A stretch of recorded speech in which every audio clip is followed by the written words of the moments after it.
No, ano yan, i-extort lang kayo na i-extort. Nakita nyo, pinautang na kayo ng walang yaan, hinaras na kayo, eto ngayon, i-extort naman kayo. Di ba lahat ng walang yaan ginawa? Oh, ninakawan pa kayo ng ano yan, na detalye niyan. Bayad tanong sa akin. Sa akin po, Boss Ray, may tumawag and nag-text sa akin, nabuburahin daw record ko sa mga OLA na nahiraman ko dahil isa ako sa mga biktima ng harassment ng mga ito. Nakakapagduda po nila, galing daw sila sa Philippine Online Lending Corporation Deletion Department. Ask po sila ng details kung anong OLA nahiraman. Ano po masasabi nyo about dito sa deletion department na ito? Para po malaman din ng iba at maliwanagan din po ako kung isang scam na naman ito. Salamat po. Okay. Maraming salamat po dito sa panibagong katanungan na pinadala niyo po sa akin. Pero bago natin sasagutin, imbitahan ko muna sana kayo na pakisuportahan po sana yung aking mga social media accounts sa YouTube, Facebook, and TikTok. Okay. Sa totoo lang ho, nung nabasa ko ho ito, no, dun sa aking comment section sa YouTube account ko po, no, natawa ho ako, no, kasi ganun ho pala talaga kababaw mag-isip itong mga bugok ng mga online lending apps na to. Okay. Alam niyo kung bakit? Saan ho nila nahagilap yung Philippine Online Lending Corporation? Di po ba? Paano ho gagawa ang mga online lending ng isang korporasyon? Diba? Tapos para lang ho dito sa deletion department? Okay, hindi ho gagawa ang kasi para pinalalabas nila ang Pilipinas po meron ito, ang gumawa nito. Hindi ho. Okay? Para ho ginagaya nila yung CIC, Credit Information Corporation. Okay? Wala hong deletion department or wala hong ibang tao ang pwede mag-delete po, no, ng information po ninyo diyan sa mga abusadong online lending apps na yan. Okay? Kaya nga po apps yan eh. Okay? At ito sinasabi ko sa iyo, may dalawang klase po ng online lending. Okay? Yung pong app-based saka yung web-based. Okay? Sa app-based po kasi, no, pagka ano ho ang inilagay nyo dyan, kung ano mang information ang ilagay ninyo, isulat po ninyo, or i-upload nyo dyan, hindi nyo na ho mabubura yan. Nandyan na ho sa apps yan. Okay? Tapos na-store pa ho nila sa cloud nila yan. And ito po sasabihin ko sa inyo, kagaya ho na sinabi ko dun sa aking mga nakaraan na video. Ang hanap buhay po nito mga bugok na online lending apps na to is mag-gather po ng maraming information at ibinibenta po sa iba. Okay, hindi ho ba kayo nagtaka? O, makita nyo ha. May nag-message kanyo sa inyo at meron nung tumawag. Paano ho nalaman ng number ninyo? At paano ho nalaman ng pangalan po ninyo? O di ho ba? Sila rin ho yan. O di ho ba? Baka mamaya isa yan dun sa online lending apps po ninyo na nahiraman. Diba? Ginogoyo lang kayo. O, nakita nyo? Diba? Pinautang kayo ng walang yaan. Kaya ako nasabi na walang yaan po, no, ang pautang nitong mga to. Kasi ganito. Tingnan nyo ha. In 5 minutes, ha? Maliwanag ang sinabi nila, ilalabas po or pagdadala sa inyo yung pera. Totoo sila ron. Kaya lang, napakaraming tawag ito, proseso, no, ang naumit nila, ang hindi nila sunod. Wala akong credit investigation, walang verification. O, di ba? Hindi tinatawagan yung hinihingi nilang mga references. O, isa pagtawag pa lang po ng references, based on our experience, kumakain po kami ng kumukonsumo kami ng isang oras. O, paano mamimit yung 5 minutes kung gano'n? Di po ba? Ang dami ho nilang nilagpas ang proseso eh. Di po ba? Kaya kung sinabing walang yaan, kasi wala hong ganong klaseng pagpapautang. No, anything po, no, na anything po na bagay o anumang let's say scenario na nakuha nyo sa madalian, wala akong patutunguhan yan.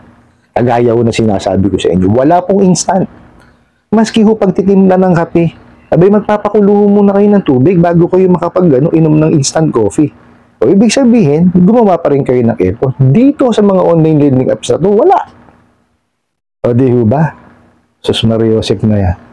O, tapos ho, hindi i-explain sa inyo kung ano po yung nahiram po ninyo. O, di ba? O, di walang iyaan kasi bulagaan ang gustong mangyari eh. O, di nga, kasi nga ho, ang sabi ho, sa sitsit, di ba? Di umano, sila daw po connected sa mga pogo.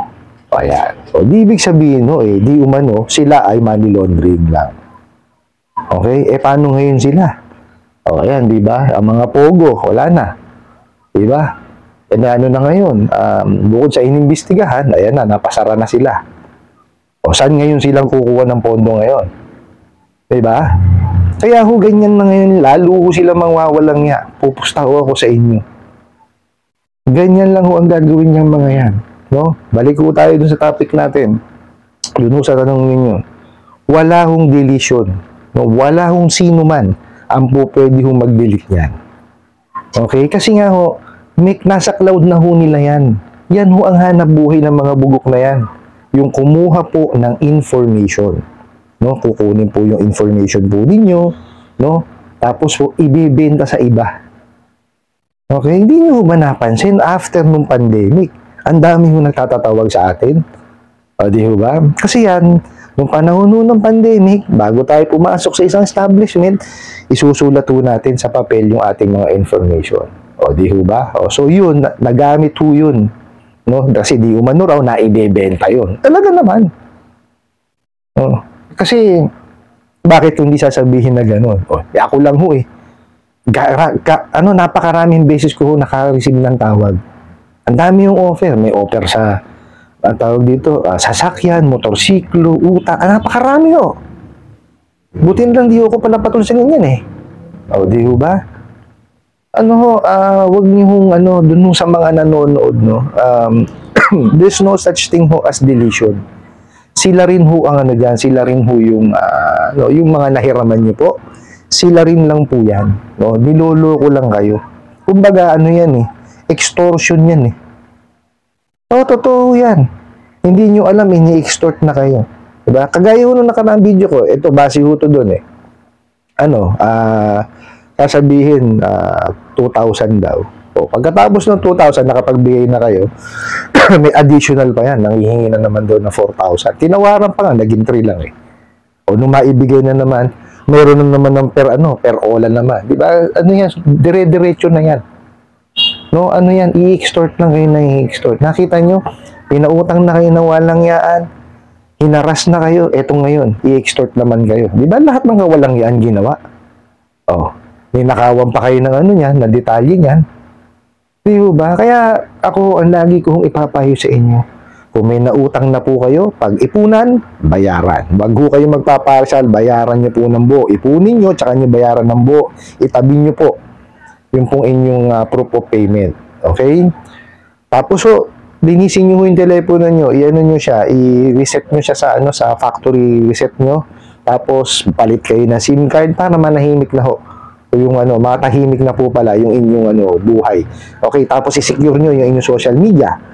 Okay, importante po yan. Okay, tapos po,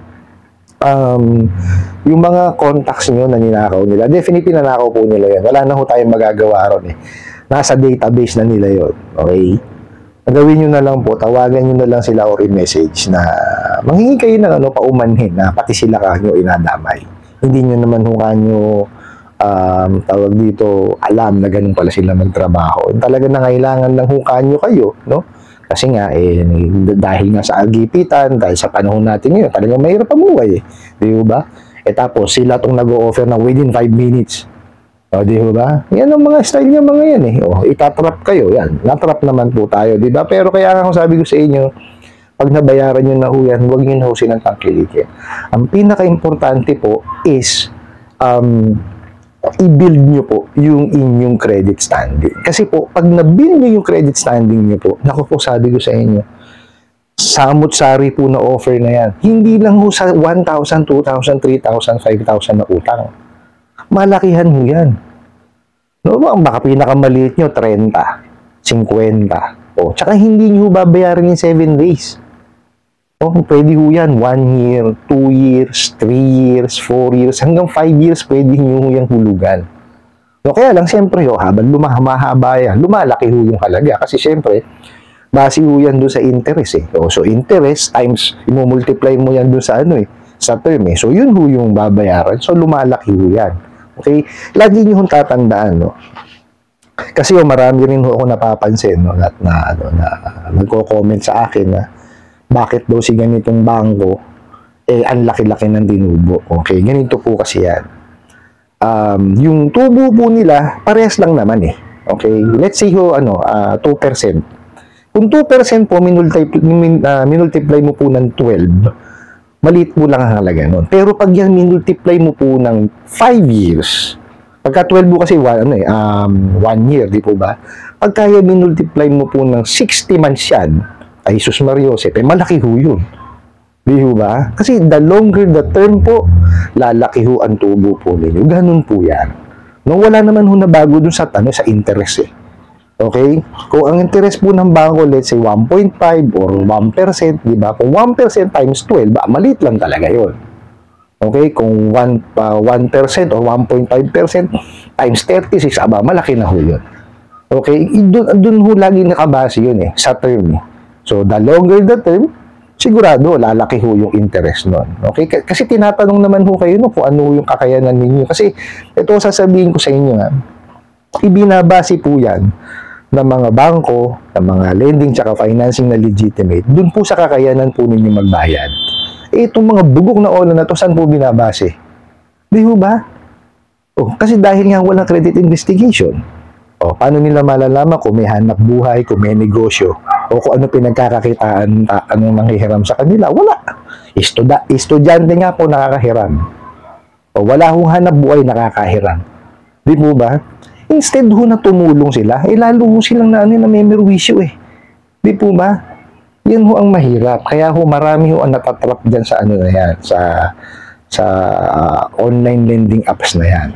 No, wag niyo na hong patulan. I-build niyo ho yung inyong credit standing. No, yun ang pinakamainam. Tsaka ho, wag ho kayo maniniwala na may makakapagbura niyan. Wala hong makakabura niyan. Okay, ano lang yan, actually, kahit nga nabayaran yan, hindi naman mabubura yan eh. Kasi nasa cloud nila yan eh. Pansinin nyo ho, meron ho na sikat, no, na financing. Napakalaking financing po nito, no? Pagkatapos nyo, ay maya-maya o-operan pa rin kayo. Araw-araw kayong o-operan. Di ba? Kasi nasa system pa rin kayo. Okay, nandun kayo sa cloud nila. Hindi naman mabubura yun eh. Okay? Pero, ang importante ho doon, dapat sinusunod nila yung batas na yun, hindi lalabas. Okay? Importante kasi yun na hindi po pwedeng lumabas yun. Kaya lang, itong mga abusadong online lending apps na to, anak ng kamote, talagang lahat ng kalokohan gagawin. Binebenta ho yung mga detalye natin. No, yan ho ang layunin ng mga bugok na yan. Makakalap ng pinakamaraming impormasyon, no? Hangga't kaya nilang mahalap ng impormasyon, yan talaga, gagawin nila yan. Tapos ibebenta. Yan ho nangyayari. Wag ho kayong mahiniwala doon sa mga mga bura-bura na yan, wag ho kayong maniniwala. Kasi ho, pag extortion ho yan. Wag nyo na hong sayangin yung pera nyo. Tabi nyo na lang yan. Bayaran nyo na lang yung nahiram po ninyo. I hope nasagot ko po itong katanungan na to at sana po yung makatulong. Maraming salamat po sa inyong walang sawang pagsuporta at panonood sa aking mga videos. Maraming salamat po sa inyong pag-like, pag-share, pag-comment at pagtatanong. And kunin ko na rin po itong opportunity na to na imbitahan po sana kayo na pakisuportahan po sana yung aking mga social media accounts sa YouTube, Facebook, and TikTok. Hanggang sa muli po, yun lang.